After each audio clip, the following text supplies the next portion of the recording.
Recording. Okay. Okay, this is Curtis Certain with my case study presentation. My case study was on Dwayne Landscaping, which is more landscaping and lawn care. We provide a variety of landscaping and lawn care services to any and all customers, and we pride ourselves in high quality, efficient services. First, we'll start off with the SWOT or TOWS analysis. Our strengths is we work with a high quality local nursery to have the best trees, shrubs, flowers. They even do fruit trees and stuff. We own all of our equipment storage. We also provide a speedy service, high quality service, and pride ourselves on little debt.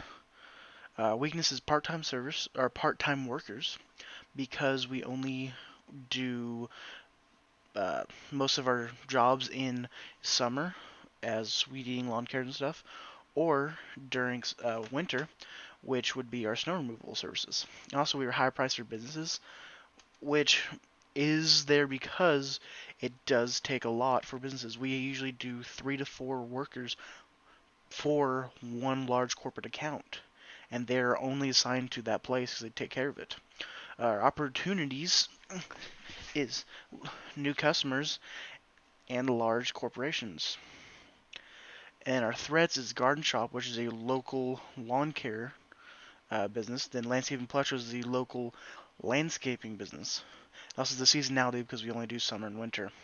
Our market position is that Dwayne Landscaping provides homeowners and businesses with the utmost quality while providing everything that they need to make their yards look fantastic. We provide lawn cuttings, lawn fertilization, tree trimmings, lawn aerations, and anything else the customer needs. We specialize in snow removing, landscape design, landscape building, and lawn maintenance. And we set up any time, any day that the customer sees fit. Um, there's also other services that are not mentioned there uh, that we provide, and upon request, we can provide other ones. First, for our mission statement, Dwayne Landscaping mission statement is to become the top choice of landscaping services in the Nashua area. While the company has only been in business for 1 year, the popularity is massively due to our representation of high quality services provided and will be maintained for new and old customers. Additionally, we would try to expand into the surrounding areas. The financial trend is that for lawn care businesses, at the beginning the debt is really high. That's because you need to buy buildings, you need to try to find new employers or new employees. Sorry. Then on top of that, you have all your equipment, buildings. Then if you need to go to landscaping, you also have the people that actually need to go into design and design your place. Then you have to, they actually get sent to school for, then have to have their office with the drawing table and all their blueprints to actually draw them themselves. But once most debts are paid off, you can find yourself highly profitable. In between 5 and 50% for lawn care and 3 and 25 for landscaping. Mostly is time management. Say if like I do the lawn care one. Say you have 1 yard you're doing in the morning. It is 20 minutes away from the shop. Then the next one is another hour away from that place. That means you have an hour on the road, or hour and 20 minutes on the road, where there's nothing being done besides driving and fuel being wasted. Okay, this break-even analysis is done on just mowing a yard, and we're using $40 a yard to do it. And we would have to do 13,810 yards if each yard took an hour. That would also is not set in stone, because this one is figuring we have a more amount of debt that we acquired a new building. And if we didn't acquire a new building, this would be lower. But because this is assuming we did, this is putting it in place. This is also if, say, each yard took 2 hours, it'd be less yards. Then also this is just basic, just mowing. Say the yard also or the homeowner also wanted the yard aerated. They also want it fertilized, trees trimmed. It's gonna be $60 or $70 depending how much is done and how much it takes. Then that is just for residential. Small businesses we charge more. Small corporations we charge more. Large corporations we charge more. Then for somebody coming in, what would it take for them? Well, I say they'd be smaller than us, wouldn't have as many. I'm just saying they're not even doing design; they're just doing lawn care. Probably need 400,000. May want to push that to 500,000. I I would guess, depending on where you're located, need about 250,000 for your building and storage, mowers, aerators, weed eaters, trucks, plows, trailers. This is assuming that the trucks are used and your mowers are good quality and your buildings is really not that big. This could easily be pushed up to 400,000 if you have newer trucks in a bigger building. This is very conservative numbers. And by doing that, I'm also saying they also need, if they're competing against us, they'll need $5,000, which is a giant amount of money, for advertising to try to compete about us and the other business. And by doing that, it's doing the same as we did last time at $40 per hour of lawn mowing. That means they'll need 10,000 to break even. That's going off that 400,000. Even though I'd recommend probably 500,000. So that means they'll need more. Our marketing efforts are pretty extensive. I'm going to talk a little bit about the promotion, but then on the next slide, there'll be more on the promotion. So I'm going to start on my right first. For the first 4 P's, my place is the buildings with my fleet of trucks, the haul our equipment. It would include also the equipment we have, also with they also store like seed, fertilizer, and stuff. The products we provide are just services: our landscaping, lawn care, snow removal, tree and shrub maintenance, and removal, and even more. Our prices are $25 to $30 per hour per house. This is a residential house. At small businesses, we are $50 to $100 per business.